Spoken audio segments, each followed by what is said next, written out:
حضرت عمر فاروق رضی اللہ تعالیٰ عنہ آئیڈیل ہیں، ایک ہیرو ہیں۔ ان کی زندگی کے درجنوں پہلو ہیں۔ ہر سال ہم ایک پہلو بیان کر دیتے ہیں، کبھی عدل و انصاف پہ بات کر لیتے ہیں، کبھی نظام حکومت پر۔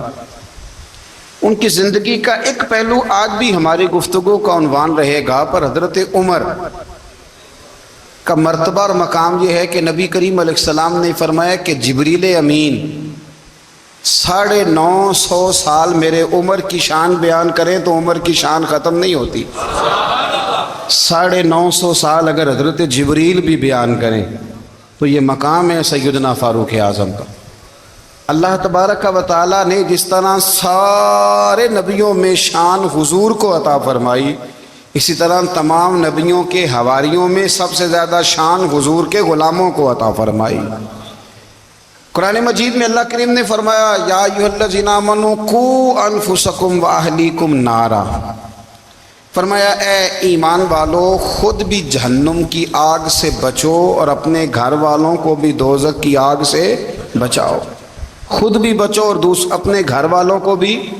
کس کو جی؟ ہماری ساری نصیحتیں باہر والوں کے لیے۔ باہر ہمیں بہت بڑا لیکچر بھی دینا پڑے تو چلتا ہے، بہت بڑی داستان سرائی بھی کرنی پڑے تو چلتی ہے۔ سٹیٹس اور معیار یہ ہے کہ سارا کچھ باہر والوں کے لیے، اور گھر کے وہ پھول جن کی آبیاری بھی ہم نے کرنی تھی، کوئی جڑی بوٹیاں اور گائیں تو وہ کاٹنی بھی ہم نے خود تھی، دھوپ اور چھاؤں کا خیال بھی ہم نے رکھنا تھا، وہاں ہماری نظر نہیں ہوتی۔ پڑوسی کے بچے کیا کر رہے ہیں یہ سارا پتہ ہوتا ہے، اور میرے گھر میں کیا گل کھل رہے ہیں اس کی مجھے خبر نہیں ہوتی۔ حضرت عمر فاروق نے جب یہ آیت نازل ہوئی تو فوراً عرض کیا یا رسول اللہ صلی اللہ علیہ وسلم، اس کا کیا مطلب ہے کہ خود بھی دوزخ کی آگ سے بچو اور اپنے گھر والوں کو بھی بچاؤ؟ تو نبی کریم علیہ السلام نے فرمایا عمر اس کا مطلب یہ ہے کہ جن چیزوں کا اللہ رسول تمہیں حکم دیتے ہیں تم اپنے گھر والوں کو ان چیزوں کا حکم دو، اور جن چیزوں سے اللہ رسول تمہیں منع کرتے ہیں تم اپنے گھر والوں کو بھی ان چیزوں سے منع کرو۔ حضرت عمر فاروق کی زندگی میں جو چیز آپ کو بہت زیادہ ملے گی نا، وہ یہ ہے کہ آپ نے جتنا کڑا احتساب محاسبہ باہر والوں کا کیا ہے نا، اس سے زیادہ بڑھ کے اپنا اور اپنے گھر والوں کا کیا ہے۔ یہ بڑا عجیب معاملہ ہے کہ ہم جتنے لوگ ہیں ہمارا معیار یہ ہے کہ سامنے والا غلط ہے اور میں ٹھیک، یعنی دوسرے کا بچہ گلی میں نظر آ جائے تو اس کی غلطیاں نکلنی شروع ہو جائیں گی، اور میرا بچہ سارا شہر گھوم آئے ایک ٹائر پہ موٹر سائیکل پہ تو ہم کہتے ہیں کہ ابھی بچہ ہے، انشاءاللہ سیانا ہو جائے گا۔ اگر ابا جی آج تک سیانے نہیں ہوئے کہ اس کو سمجھا لیں تو پھر بیٹے کا سیانا ہونا تو ہو سکتا ہے کہ وہ 60-70 سال لگ ہی جائیں۔ گھر کے اندر جب تک توجہ نہیں ہوتی، اور سب سے پہلے جب تک اپنی ذات پر توجہ نہیں ہوتی، تو والد کا جب تک کردار بچے نہیں دیکھتے جب تک، اتنی دیر تک ان کا تبدیل ہونا ممکن نہیں ہوتا۔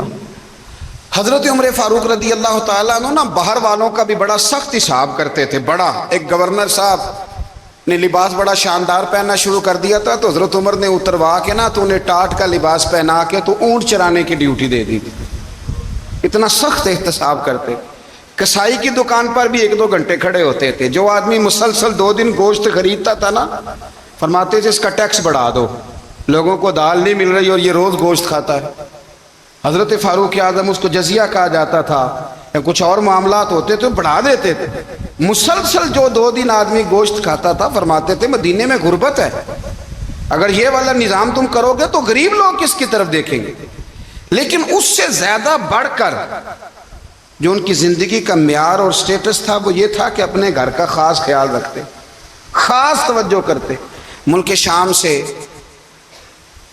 اور ایران سے کچھ لوگ آپ کی خدمت میں آئے تو وہاں سے کچھ کنیزیں بھی آئیں، ان کے بادشاہ پیغام لے کے۔ شاہ ایران کی کنیز کو ملکہ نے کہا کہ نا حضرت عمر کی زوجہ کو دیکھ کے آنا ذرا کس طرح کی ہے۔ ہمارے ملک میں کیا کہتے ہیں؟ خاتون اول جی، خاتون، باقی سارے دوؤں میں خاتون اول، ذرا خاتون اول کو دیکھ کے آنا۔ تو وہ جب آئی نا گھر میں ملنے تو کہا کہ مجھے میری ملکہ نے کہا تھا کہ عمر کی زوجہ سے اہلیہ سے ملاقات کر کے آنا، تو حضرت عمر کی اہلیہ نے نا ایک جوڑا کپڑوں کا دے دیا ملکہ کے لیے اور ایک خوشبو کی شیشی دے دی۔ اب جب وہ تحفے وہاں گئے تو اس ملکہ نے نا کچھ سونے کا سامان بھیجا، کچھ زیورات بھیجے، کچھ تحائف بھیجے۔ جب حضرت عمر کے گھر آئے نا، وہ خادم لے کے آیا، اس نے کہا جی آپ کی اہلیہ نے تحفے بھیجے تھے، تو جواب میں شاہ ایران کی بیوی نے، یہاں جس ملک کا وہ سفیر تھا، انہوں نے بھی یہ بھیجے ہیں۔ تو حضرت عمر فاروق نا وہ تحفے لے کے گھر گئے تو جا کے کہنے لگے اپنی اہلیہ سے، یہ تو کب سے تحفے تحائف بھیجنے لگ گئی ہے، یہ کب سے نظام شروع ہو گیا؟ تو کہ حضور تحفہ دینا لینا تو ٹھیک ہے، سنت ہے، محبت بڑھتی ہے، تو یہ کوئی قباحت نہیں، اور میں نے اپنی ذاتی استعمال کے لیے جو چیزیں رکھی تھی وہ میں نے دی ہیں۔ تو حضرت عمر فاروق رضی اللہ تعالیٰ عنہ فرمانے لگے ہم نے کسی ملک کے ساتھ اور اس کے بادشاہ کے ساتھ ذاتی تعلق نہیں بنانا، تعلق جو بھی بنے گا رسول اللہ کے دین کی برکت سے بنے گا، ذاتی رشتے نہیں ہم نے قائم کرنے۔ ذاتی آپ کے ملک کی جو ایئر لائن جس کا ہر سال خسارے کا ڈنڈورا پیٹا جاتا ہے نا، وہ ہمارے بادشاہ صاحب اور صدر صاحب اگر غیر ملکیوں کو گھوڑا کبھی بھیجنا ہو نا، گھوڑا، تو پورا ایک جہاز گھوڑا لے کے تحفے میں جاتا ہے، پورا جہاز غریب قوم کا یہ سرمایہ، اور قوم بڑی بادشاہ ہے، لائنوں میں لگ کے ووٹ دیتی ہے۔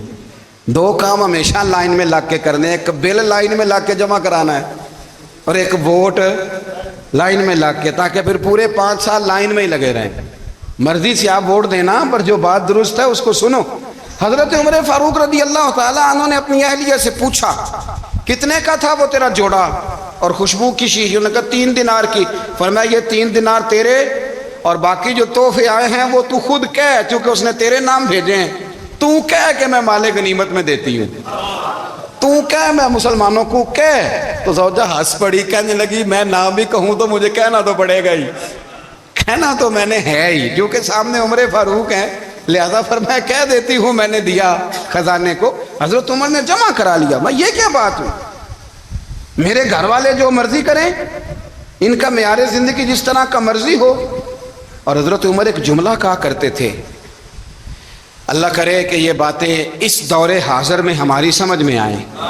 حضرت عمر فاروق رضی اللہ تعالیٰ عنہ اپنے بچوں کو فرمایا کرتے تھے کہ بہت آدمی کو بھوک لگی ہو نا، اور پھر اس کی پسند کا کھانا پکا ہو، تو اتنے شوق سے وہ اس کھانے کو دیکھتا ہے نا، فرمایا اس طرح پوری قوم اپنے بادشاہوں کے خاندان کو دیکھتی ہے، اس تیزی کے ساتھ دیکھتے ہیں کہ ان کے گھر میں کیا ہو رہا، ان کا معیار زندگی کیا ہے، ان کا سٹیٹس کیا ہے۔ سیدنا فاروق اعظم رضی اللہ تعالیٰ عنہ نے اپنے گھر کے اندر اپنے بچوں، آپ کے بچے دونوں کاروبار کے لیے مصر گئے، تو وہاں کے گورنر صاحب نے لوگوں سے، ایک بہت بڑا قافلہ گیا مدینے سے مصر تجارت کے لیے، جاتے ہیں نا آج بھی قافلے کئی ملکوں میں، تو یہ گئے تجارت کے لیے۔ تو حضرت عبداللہ ابن عمر اور حضرت عبید اللہ ابن عمر، حضرت عمر کے دونوں بیٹے گئے۔ جناب عمر فاروق کے بچے جب وہاں پہنچے تو مصر کے گورنر نے نا لوگوں کو تعارف کرایا کہ یہ عمر فاروق کے بیٹے ہیں، یہ حضرت یہ چودھری کے بیٹے کو کون بتاتا ہے کہ تو چودھری کا بیٹا ہے؟ باہر والے بتاتے ہیں، گھر والے جی؟ اور سیٹھ صاحب کے بیٹے کو کون بتاتا ہے کہ تو سیٹھ صاحب کا بیٹا ہے؟ اور مالک کو کون بتاتا ہے کہ تو مالک کا بیٹا ہے اور یہ کرایہ دار ہے؟ یہ کون بتاتا ہے؟ یہ سوچ ہم دیتے ہیں بچوں کو، چودھری اور کمی کی سوچ، امیر اور غریب کی سوچ، مالک اور کرایہ دار کی سوچ، گھر کے مالک کی اور کام کرنے والے کی سوچ، یہ ہم دیتے ہیں۔ یاد رکھنا یہ ہم دیتے ہیں، یہ ہمارا مزاج ہے، یہ باہر سے نہیں آتی۔ تو کوئی شہزادہ ہے، تو سیٹھ ہے، تو نواب ہے، یہ سوچ باہر سے نہیں آتی، یہ اماں سوچ دیتی ہے، اماں، یہ ابا سوچ دیتا ہے۔ اور پھر جب تباہی اترتی ہے تو اس کے ذمہ دار بھی باہر والے نہیں ہوتے، گھر والے ہوتے ہیں، گھر والے۔ ہمارے بچوں کی طبیعتوں پر زیادہ نقش باہر والوں کا نہیں ہوتا، گھر والوں کا ہوتا ہے، یاد رکھیے گا۔ حضرت عمر فاروق رضی اللہ، بچے ہیں، شہزادے ہیں، وہ کاروبار کرنے گئے اور وہاں لوگوں نے بتایا گورنر صاحب نے کہ یہ فاروق اعظم کے بچے امیر المومنین کے۔ لوگوں نے ان سے زیادہ مال خریدا، تجارت میں زیادہ نفع ہوا، ظاہر ہے کہ وہ آپ کے جو اللہ خیر کرے حکمران ہیں، ان کے کاروبار کتنے ملکوں میں ہیں، کس بنیاد پر ہیں؟ وہ صرف اس بنیاد پر کہ وہ حکمران رہے ان کے لیے آسان تھا بڑے لوگوں سے تعلقات بنانا۔ حضرت عمر فاروق رضی اللہ تعالیٰ عنہ کے بچے ڈھیروں مال کما کے جب واپس آئے نا تو حضرت عمر سے آ کے بچوں نے بطور محبت کا ابا جی اللہ نے بڑا ہی فضل کیا ہے، بڑا مال کمایا الحمدللہ، یہ دیکھیں کتنا نوازا ہے۔ تو حضرت عمر کہنے لگے سارے قافلے نے اتنا ہی کمایا ہے؟ سارے قافلے نے اتنا ہی کمایا ہے؟ کہ حضور نہیں، سارے قافلے نے اتنا نہیں کمایا، سب کو اتنا نہیں ملا۔ وہ تو وہاں گورنر صاحب نے لوگوں کو تعارف کرایا تھا کہ یہ عمر کے بچے ہیں، تو لوگوں نے پھر ہم سے بڑا ہی خریدا۔ تو حضرت عمر فرمانے لگے ٹھیک ہو گیا، میں بات سمجھ گیا ہوں، اس طرح کرو جو تمہاری اصل زر تھی نا، جو راز تھی وہ رکھ لو، اور باقی سارا مال مال خزانہ میں جمع کرا دو، اس لیے کہ یہ تم نے تجارت نہیں کی، یہ تم نے اپنے باپ کا نام بیچا ہے، یہ تم نے امیر المومنین کے بیٹے ہونے کا فائدہ اٹھایا ہے۔ فرمایا یہ تمہارا نہیں حق، یہ مسلمانوں کا ہے، اس لیے کہ یہ مال تم نے محنت سے نہیں کمایا، یہ باپ کی کرسی کا فائدہ اٹھایا ہے۔ اور فرمایا اگر تم نے مال جمع نہ کرایا تو میں مال بھی لے لوں گا زبردستی اور کوڑے بھی ماروں گا، ڈبل سزا دوں گا، مرضی سے جمع کراؤ گے تو کوڑوں سے بچ جاؤ گے۔ بڑے بیٹے نے تو جمع کرا دیا تو چھوٹا تھوڑا پریشان ہوا، تو حضرت عبداللہ ابن عمر چھوٹے کا ماتھا چوم کے کہنے لگے بیٹے چپ کر کے جمع کرا، یہاں بھی فخر کر کے ہم عمر کے بیٹے ہیں، اور قیامت میں بھی فخر کریں گے کہ ہم فاروق اعظم کے بیٹے ہیں۔